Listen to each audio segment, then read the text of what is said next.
जी भगवान जी की कथा। भगवान शिव जी का ध्यान करने मात्र से मन में जो एक छवि उभरती है वो एक वैरागी पुरुष की है। इनके एक हाथ में त्रिशूल, दूसरे हाथ में डमरू, गले में सर्पमाला है, सिर पर त्रिपुंड चंद्रमा लगा हुआ है। शिव जी का त्रिशूल।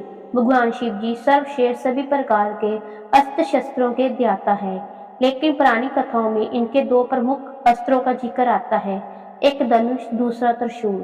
भगवान शिव जी के धनुष के बारे में तो ये एक कथा है कि इसका आविष्कार स्वयं शिव जी ने किया था, लेकिन त्रिशूल कैसे इनके पास आया इस विषय में कोई कथा नहीं है।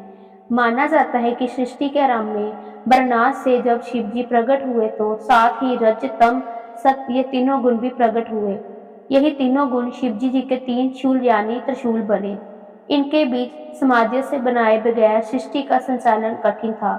इसके लिए शिवजी ने त्रिशूल रूप में इन तीनों गुणों को अपने हाथों में धारण किया है। शिवजी जी के हाथों में डमरू।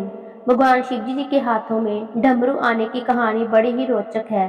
सृष्टि के आरंभ में जब देवी सरस्वती प्रकट हुई तब देवी ने अपनी वीणा के स्वरूप से सृष्टि में दवनी जो जन्म दिया, लेकिन यह दवनी सुर और संगीत विहीनी थी। उस समय भगवान शिवजी जी ने नृत्य करते हुए 14 बार डमरू बजाए और इस दवनी से व्यंकर और संगीत के दंड ताल का जन्म हुआ। कहते हैं कि डमरू ब्रह्मा के स्वरूप है जो दूर से विस्तृत नजर आता है, लेकिन जैसे जैसे ब्रह्मा जी के करीब पहुंचते हैं वे सूक्षित हो दूसरे सिर से मिल जाता है, फिर विशालता की ओर बढ़ता है।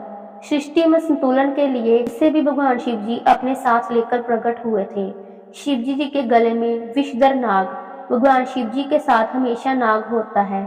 इस नाग का नाम वासुकी है। इस नाग के बारे में पुराणों में बताया गया है कि ये नागों के राजा है, नागलोक पर इनका शासन है। सागर मंथन के समय इन्होंने रस्सी का काम किया था जिससे सागर को मथा गया था। कहते हैं कि वासुकी नाग शिव जी के परम भक्त थे। इनकी भक्ति से प्रसन्न होकर शिव जी ने इन्हें नागलोक का राजा बना दिया और साथ ही अपने गले में आभूषण की भांति लिपटे रहने का वरदान दिया। शिव जी के सिर पर चंद्रमा। शिव पुराण के अनुसार चंद्रमा का विवाह दक्ष प्रजापति की स्थायी कन्याओं से हुआ था।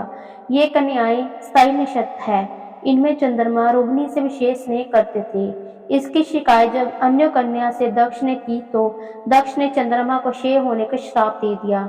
इस श्राप बचने के लिए चंद्रमा ने भगवान शिव जी की तपस्या की।